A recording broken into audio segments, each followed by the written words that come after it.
В преддверии расширенной пятисторонней встречи в Женеве, на которой, как было объявлено, будет представлен и Европейский Союз, стороны, вовлеченные в кипрскую проблему, похоже, твердо придерживаются своих красных линий. На фоне глобальной геополитической нестабильности Никосия настаивает на создании двухзональной двухобщинной федерации на основе резолюций Совбеза ООН, в то время как кипрско-турецкая сторона представляет решение о двух государствах как единственное приемлемое.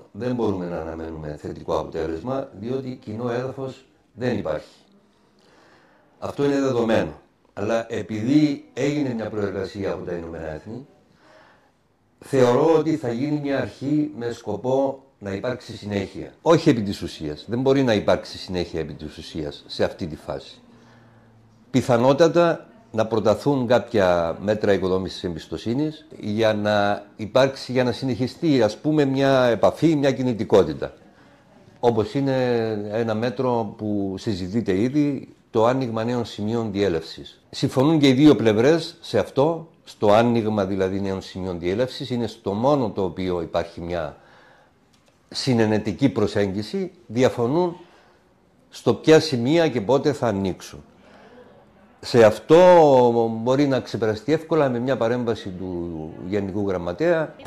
Президент Кипра Никос Христодулидис заявил, что Никосия привезет в Женеву конкретные планы предложения, которые будут вынесены на обсуждение.